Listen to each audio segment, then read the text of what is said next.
I saw this news story pop into my feed and I immediately read it, reread it, and reread it again. And then pretty much immediately after that, turned on this camera so I could make this video. There's a company called Inkit, which I have been tangentially aware of based on, the work that I was doing at Kindlepreneur and everything. They are kind of a competitor to Wattpad, if you're familiar with that, which is a serialized storytelling platform. The headline here says the self-publishing platform using AI to develop bestsellers nabs 37 million. So basically what happened is this company just raised a whopping 37 million to create some AI features, or rather to expand some AI features that they already had into their storytelling platform. And I want to really go through this article because there are some fascinating things in here, tidbits also from the founder and the CEO of Inkit that I really wanted to comment on because it really aligns with sort of my vision for the future about AI and everything that's going to go on and just how we're going to see these newer tech platforms embrace the technology and really see some major growth because of it. First off, it starts by talking a little bit about what this platform is. It says the app lets people self-publish stories and then using AI and data science, it selects what it believes are the most compelling of those to tweak and subsequently distribute and sell on a second app called Gala.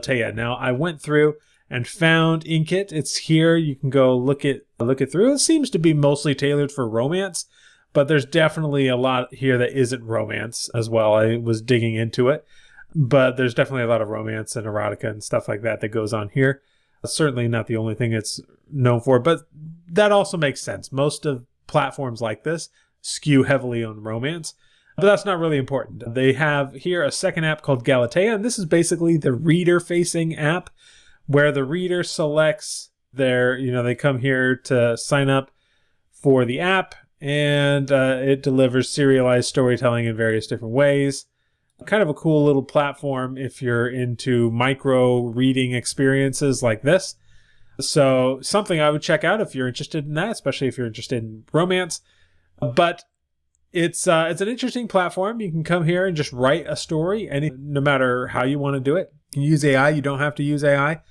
They will accept all things. But what's interesting to me about this is what we just learned in that article is that they are using a different kind of AI to figure out what stories are going to resonate the most. And I imagine they're using a combination of story analysis and reader analysis. So analyzing what readers are actually doing and their behavior, much like the way the YouTube platform works. The YouTube works in very much the same way. The AI that powers YouTube is one of the most powerful AI platforms that I'm aware of. It's not an AI writing platform, but it's an AI that focuses on finding the best content for the best people. And it's the reason I'm able to do what I do. So this type of AI, it's a really powerful and seriously interesting approach to storytelling, and one that I think Amazon used to maybe have a little bit of this. They had an AI powering their discoverability for a while, but that is no longer the case. And I think people are really searching for a platform like this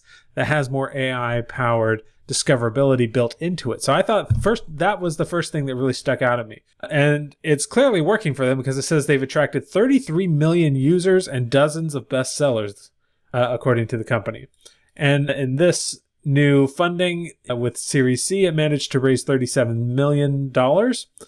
And it goes on to talk a little bit about, what they're valued at. The valuation is currently around 390 million, yada, yada. But then there was some interesting comments here about the longer term vision, according to the CEO and founder, Ali Albazaz. I hope that I'm pronouncing that correctly. To expand its content library and build a multimedia empire around it. Less of a competitor to Wattpad and more the Disney of the 21st century. Now, this is funny because I literally have a 30-year goal that I've written down. It's like I've got it here in a list of goals to be the next Walt Disney. That's my 30-year goal. By that time, I'll be 65 and hopefully enjoying the fruits of that labor. And I think my vision for the future, along with this CEO's vision, is actually pretty similar because one of the things that Walt Disney did very well is he embraced technology.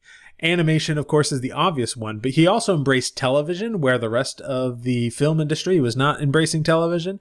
He was innovative in things like the theme parks and other aspects, animatronics, a lot of things that were technology driven and just on the cusp of being useful. He was the first one to actually take those things and turn it into something practical. And that's really what I see myself doing in the 21st century. And so I'm really enthused by seeing other people like Ali Abzaz saying similar things. And then here gave me a little bit more information about how its current AI works. It says, also by making the books more fitting to readers' tastes, it runs A/B tests around every aspect of the work, from titles and story arc to first lines and cliffhangers. That gives Inca a trove of data, not just for specific books, but also around how fiction in general is performing and what performs best, learning that is applied more immediately to subsequent books getting published. Which is really cool. They're really taking a data-driven approach to storytelling, which is a great way to go if you want to have stories that succeed. And this was mind-blowing to me that they actually rank as the number 11 best-selling publisher globally. Like, that's crazy to think about. And they're even outselling Penguin Random House, all driven by this AI algorithm that they have. So what is this $37 million going for? Well, the answer is right here. It says, Albazaz said that AI-generated stories based on catchy treatments crafted by talented humans, very important mention there, catchy treatments crafted by talented humans, is very much part of what it hopes to do more in the future, along with personalized stories using AI algorithms. Notice that it says the word personalize. I like the idea that you can take sort of a core of a story and then use AI to generate that story in different ways based on the actual reader.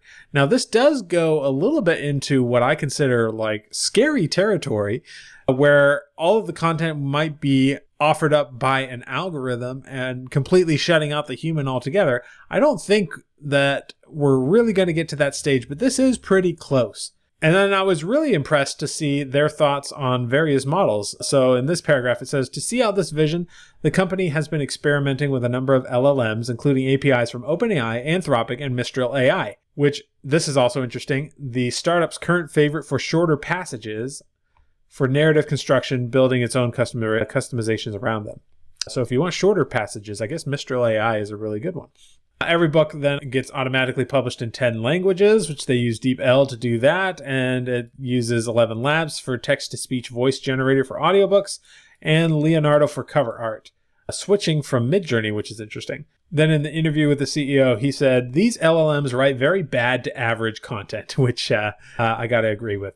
The point is that LLMs alone are not able to create best-selling content. That's where we come in with the data that we have gathered over the last couple of years. Because remember, they're testing everything from the hooks to the title to like the cliffhangers, everything they're testing, so they know what works and actually drives engagement.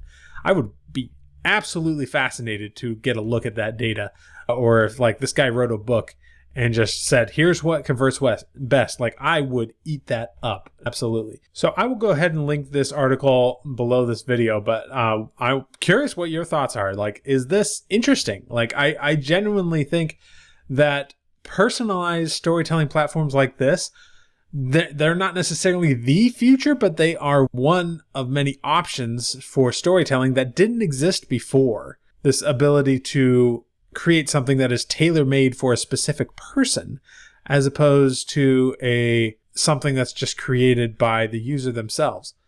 And obviously they say it's like based on templates that are built up by talented writers. So I'm assuming there's still going to be some kind of compensation to the writer with this sort of thing. But it's very fascinating to see where the future of this technology goes. And I literally foresee a time when we'll be able to create anything we want. In fact, one of the most interesting phrases from this story is this right here. The new funding that it raised, a Series C, will be used to expand the kind of content it produces. AI to write stories based on your original ideas and to produce versions of its fiction personified or personalized for specific readers. A move into games and audiobooks, interesting, and more video content adapted from fiction publishing on its platforms. So they're moving into games, audiobooks, and video content. And they say video that is produced with humans today, but will eventually also be generated using AI. So like this is basically the perfect example of where I see the industry going as a whole. It's going to be tech startups like this that are really blazing the trail, and I hope to be among those who are doing something like this, because it's a very interesting, cool, exciting world that we're going into, where we're going to have entirely new ways to tell stories that we never had before, and then also access to methods of storytelling that were previously out of reach for us, like making a movie or an animated film or a video game, will be more accessible to just the everyday person. And just imagining where that's going to take us in the next couple of years and what that's going to do to the industry and to the creator is going to be a fascinating look at the future. And so I'm really curious to see where this goes. Let me know your thoughts in the comments below, and I'll see you in the next video.